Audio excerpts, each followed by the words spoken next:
বাবা আমাকে ডেকেছেন? আজ তোমাকে একটা কথা বলবার জন্য ডেকেছি। তোমার নিশ্চয়ই মনে আছে, প্রথম যেদিন এ বাড়িতে এসেছিলে তোমাকে আমি থাকতে দিয়েছিলাম সেলিমের স্ত্রী হিসেবে। মনে আছে? জি মনে আছে।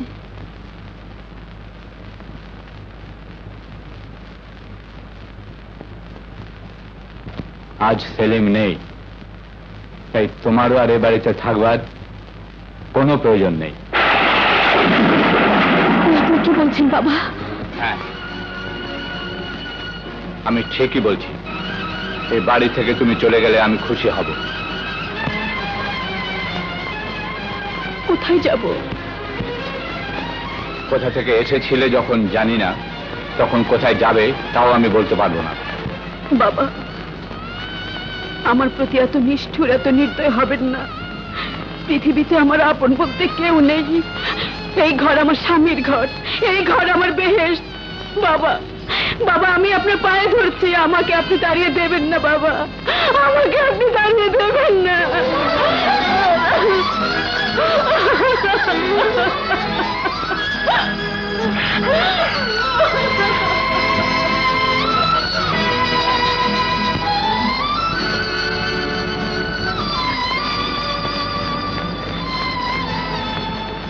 বেশ, আপনি যদি চান আমি চলে যাই তাহলে আমি চলে যাচ্ছি। দাঁড়াও, ওদিকে কোথায় যাচ্ছ? আমার সোহেলের কাছে। না, তুমি সোহেলের কাছে যাবে না। সোহেল আমার সন্তান। সোহেল তোমার সন্তান হলেও চৌধুরী বংশের শেষ চিহ্ন, এবারের প্রদীপ। কিন্তু সোহেল আমার স্বামীর শেষ চিহ্ন। ওকে আমি পেটে ধরেছি, আমি ওর মা। এই বাড়ি থেকে যদি যেতেই হয় আমি ওকে সাথে নিয়ে যাব। আমার এই অধিকার আপনি কেড়ে নিতে পারেন না। অধিকার? অধিকার যখন তোমাকে কোনোদিন দেয়াই হয়নি, অধিকার কেড়ে নেবার কোনো প্রশ্নই ওঠে না। তুমি এখন এই মুহূর্তে তোমার সন্তানকে ছাড়াই এ বাড়ি থেকে বেরিয়ে যাবে। না, আমাকে আপনার অবাধ্য হতে বাধ্য করবেন না। থামো, সংযত হয়ে কথা বলো। তুমি এ বাড়ি থেকে বেরিয়ে যাবে, এটাই আমার আদেশ।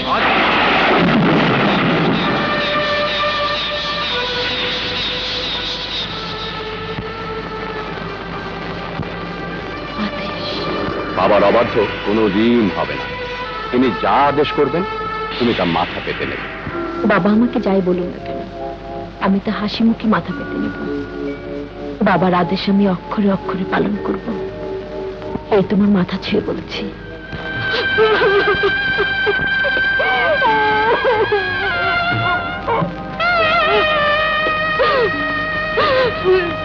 করিম চাচা, করিম চাচা, আমার স্বামীকে দেয়া কথা রাখতে গিয়ে আমাকে আমার বুকের মানিক হারাতে হচ্ছে। এ বাড়ি থেকে অনেক অনেক দূরে চলে যেতে হচ্ছে, যেখান থেকে সোহেলের মা ডাকা আমি আর কোনোদিন শুনতে পাবো না। 10 মাস 10 দিন যাকে আমি পেটে ধরেছি তাকে আর আমি কোনোদিন বুকে নিতে পারবো না। করিম চাচা, বুকে নিতে পারবো না।